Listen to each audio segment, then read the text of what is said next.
Hello, thanks for tuning into our video today. My name is Brittany Gerstein. And I'm Mackenzie Schindler, and we are from the Tulane University Neuroscience Master's Program. We're here to talk to you about concussions. So what is a concussion? A concussion is a type of traumatic brain injury, or TBI, caused by a bump, blow, or jolt to the head, or by a hit to the body that causes your head and brain to move rapidly back and forth. This sudden movement can literally cause the brain to bounce around or twist in the skull, stretching and damaging the brain cells and creating chemical changes in the brain. What you might not know is that these chemical changes make the brain more sensitive to any increased stress or injury until it fully recovers. We're going to talk with you today about 3 things. First, we're going to start off by explaining what it means to have a concussion. Next, we'll move on to why concussions matter. And lastly, once you know what concussions look like and why they're important, we'll tell you what to do if one of your players has one. Now let's see how much you guys already know about concussions. In the next few moments, we'll be showing you some images and scenarios. Think about whether you think they are fact or fiction. If you get a concussion, you should not go to sleep for 24 hours. Sometimes a second concussion can help a person remember things that were forgotten after the first concussion. Concussions only matter in contact sports. If you weren't knocked out, you don't have a concussion. The answers were false, false, false, and false. They're all misconceptions. A concussion is a serious injury to the brain. Most injuries are obvious, like a broken arm or a broken leg. A concussion is different though, because a concussion is an invisible injury. But just like injuries to the rest of the body, a concussion needs time to heal. For example, imagine if you had broken a leg. If you try to run with that injury, it'd make your leg a whole lot worse. Your leg would take longer to heal. The same happens if you have an injury to your brain. A concussion can happen whenever something hits you in the head. That collision can be from a direct force, like a bump to the head. It can be from a blow, like when your helmet hits another person's helmet. Or it could even be an indirect collision, like a jolt. Imagine if you were to fall right now on your shoulder. It's possible that you could fall so hard that you could get a concussion from that force. So, a concussion does not need to be a direct force. Also, these injuries can happen anywhere. Practice, games, or just messing around with friends. You don't even have to get knocked out to have had a concussion. To understand concussions, we first have to understand that the brain is floating inside your head. Between your brain and the hard bone of your skull is a fluid. Your brain is essentially floating in what's known as cerebrospinal fluid, or CSF. Since the brain is floating in fluid, when you get a blow to the head, your brain is thrown around, hitting the hard skull. Here we have a cut halfway through a head.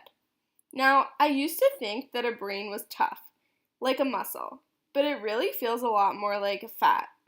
Your brain is made of a soft tissue, a lot like jello. Your soft jello brain is floating inside of your skull, which is a hard bone. A concussion happens when your head accelerates or decelerates, causing your brain to keep moving and hit your skull. Damage occurs when your soft brain hits your hard skull.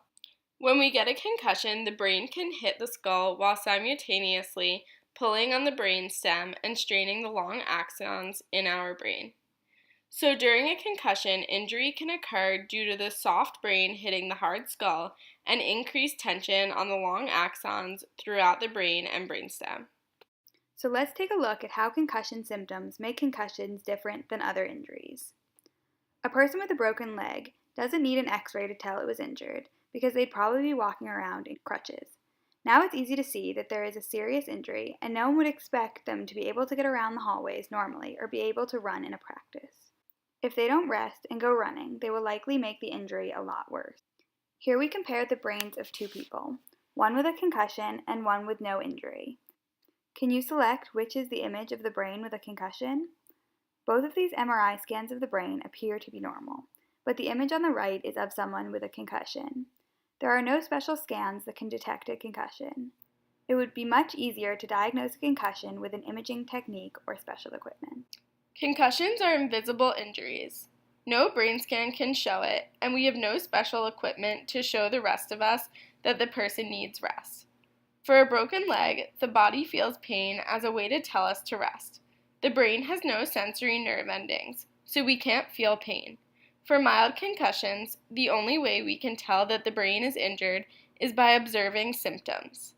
Just like a broken leg, the person with the concussion needs to rest or the injury could get much worse. Unfortunately, we can only tell when someone has a concussion by looking at his or her symptoms. Our only indicator of concussions is concussion symptoms. So, what does a concussion look like? Well, when your brain is injured and trying to heal, it can't work correctly. While it's recovering, we call the changes you might experience symptoms. Symptoms are your body's way of telling you that something's off, whether it is an injury or disease. Symptoms can last for months or even years if not given time to rest. Let's talk about how your player might feel if they get a concussion by looking at these concussion symptoms. They might throw up or feel nauseous. They might feel dizzy or have trouble balancing. They might have trouble seeing or have double vision. They may be sensitive to light. They may be sensitive to sound. They might have a headache. They may be sluggish, tired, foggy, or confused. They may be forgetful. It can be simple or as severe as forgetting where they are. It's important to note that there is a wide range of symptoms, and some may not be as obvious. Here is the symptom image we brought up before. Now remember, these are all examples of ways your brain might not be working normally, but every concussion is different. Just because one player has a specific set of symptoms doesn't mean another player will have the exact same set of symptoms. And any symptom, no matter how long it lasts, is a serious sign that your brain needs time to heal.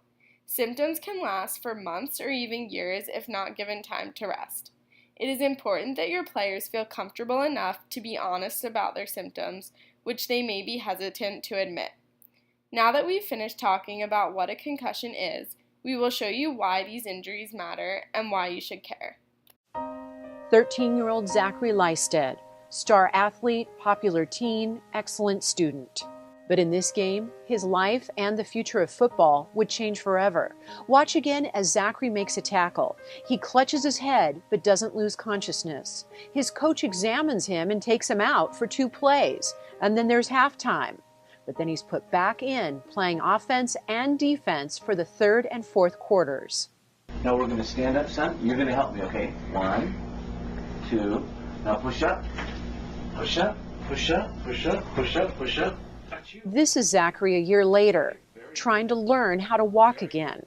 Zachary suffered a traumatic brain injury. His brain was bleeding. Zach's dad knew at the end of the game that something was wrong. Zachary started shaking his head, and it was concerning. You know, I walked up to him. I said, "Well, what's up, dude? What's going on?" And he was like, "Daddy, my head, it hurts real bad. It hurts real bad." And you know, I kind of knew that there was something real bad going on just because he was calling me daddy. You know, couldn't kind of hold himself up. We were going to sit him down, and he was saying, "Daddy, don't do this. Don't set me down. My head hurts really bad. It hurts really bad." And it was just the pressure that was going on in his brain from the bleed. And the last thing he said was, "Daddy, I can't see."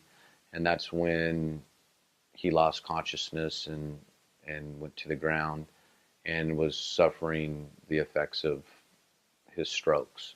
Surgeons had to remove 2 parts of Zach's skull to relieve the swelling. He was in a coma for over a month and couldn't speak for 9 months. For 20 months, he couldn't chew food. He had to learn how to walk again and speak. After months of intense therapy, he had a communication breakthrough. So my wife called me. I was at work, and she called me, and she says, "Hey, I want you to hear something." I said, "All right, whatever."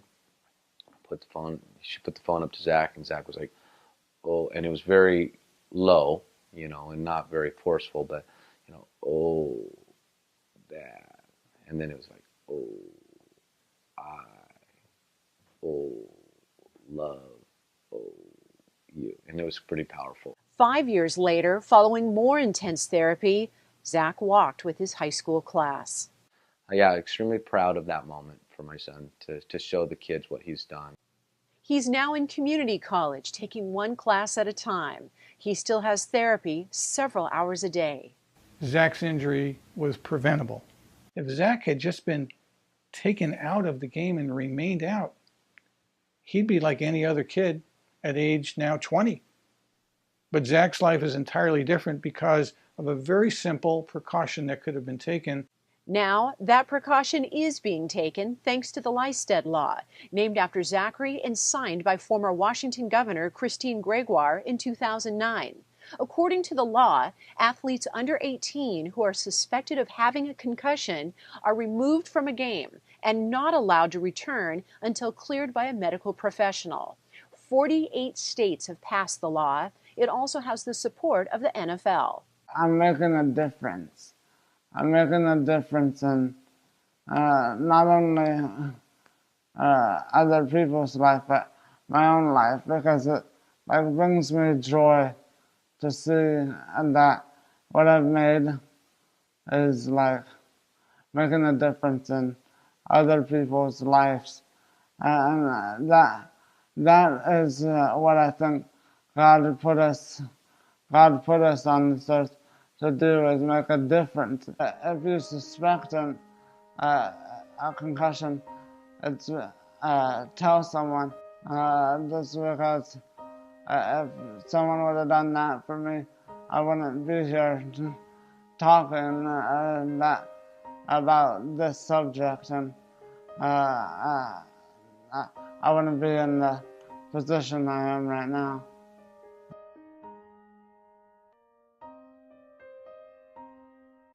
His experience led to the implementation of state concussion laws, including return-to-play protocols. Zach's recovery involved 4 weeks in a nursing home, 2 months in a children's hospital for rehabilitation, 9 months before he spoke his first word, 13 months before he moved a leg or an arm, and 20 months on a feeding tube. The silver lining to such a tragedy is that because of Zach Lystead, every state has laws that protect student athletes after they sustain a concussion. Do you remember Gene Atkins? Gene was a safety in the NFL from 1987 through 1996. During that time, he played for the New Orleans Saints and Miami Dolphins, and earned a reputation as one of the hardest hitters in the NFL. Gene was a tough competitor, and never really took time off, even as he took many, many hits to the head. Gene had a great career up until he retired. But a few years after he retired, he started having problems. He started forgetting things more often than before. He started having mood swings that he didn't used to have. And he started feeling more depressed than usual. Because of these changes, he decided to fly to Boston to see a famous neurosurgeon, Dr. Cantu. Before we see Gene's memory test, it's important to note that all he was asked was to repeat the numbers 978432. The doctor gave Atkins a few simple memory tests. 978432. Those digits, tell me what they are. Repeat them. 978432. 978. 432. 432. It's surprising how such a simple task can prove to be so difficult in this instance. The doctor completed an additional memory test because there are different kinds of memory that need to be assessed. Next, they asked him to list the months January through June consecutively. Here is how Gene Atkins performed on that test. Gene, repeat the months of the year between January Let's find something else. and June. Pardon me? Let's just pick something else to do, because I can't do that. Try. January, May, April. Can you do it sequentially, like January, February, March, April? January, February, March, April, June. What's before June? July. He can't remember the months of the year in his early 40s. He already has gone beyond what I would call mild cognitive impairment, or MCI. I think he's into what I would personally refer to as early dementia. You can see how detrimental concussions can be to the brain. How do you think this would affect a family? What if this was your kid? Don't you think Gene would have responded more immediately and seriously to his concussions had he known the long-term effects? What would you have done if you were his coach? You have a responsibility to the health and well-being of your players. Concussions can happen in every and any sport. Anytime you sustain a blow to the head, there's the possibility of a concussion. Be mindful of your players' symptoms and take them very seriously. Now that we've talked about why these injuries are so serious, we will talk to you about what you should do about them. So, if you think that you or one of your players has a concussion, what should you do about it? It's important to keep in mind that 90% of concussions will heal within about 2 weeks if given proper rest and recovery. If we don't give concussions the time and rest they need to heal, however, things can get a bit tricky. 10% of concussions can take longer than 2 weeks, sometimes even months or years to fully recover. Proper rest and recovery is a good way to make sure this doesn't happen, so it's important to take recovery seriously. Let's hear the story of an athlete who had some trouble with this. Donald Driver was an all-pro wide receiver in the NFL from 1999 to 2013. Through his 14-year career, he set several franchise records for the Green Bay Packers, where he played his entire 14-year career. During that time, he suffered concussions and also saw his teammates suffer them. On December 12, 2013, the Packers were playing the Detroit Lions. It was a big game. The Packers needed to win down the stretch to make the playoffs. The Packers quarterback, Aaron Rodgers, took 2 brutal hits on back-to-back plays. The drive stalled, and the offense headed to the sidelines. Donald Driver saw Rodgers on the sidelines. He didn't look good. Driver said Rodgers didn't look right. Driver was faced with a difficult decision. His team needed a win, and Rodgers was their best player, and their best hope to win. But Rodgers was also his teammate, and it looked like he was suffering from a concussion. What would you do if you were in that situation? Let's see how Donald Driver handled it. Driver decided to stand up for his teammate, looking out for his best interest. What symptoms could Driver have looked out for? Why would it be a bad idea for Rodgers to continue playing? Why should Driver have spoken up? As a coach, would you want Driver to speak to you? It's critical that your players know to look out for each other. Once a teammate has a concussion, the recovery process starts. The biggest thing to remember about concussion recovery is that it is a gradual process that takes time. It is at least a 5-day recovery plan with gradual reintroduction to play. It starts with resting the brain, both physically and mentally, until the symptoms recover. Over the coming days, have your players work with their doctor, trainer, or other medical professional to gradually increase their activity. If their symptoms stay away, keep following the plan until they're back to normal. If symptoms come back, it means they went too far too fast. Just ease off a bit and take a step back. The most important thing is to stick to the recovery plan. If a player is recovering, offer them encouragement to follow the plan and take their recovery seriously. Now that you understand the concussion from the initial hit to the end of the return to play protocol, we hope that you will join us and team up against concussions.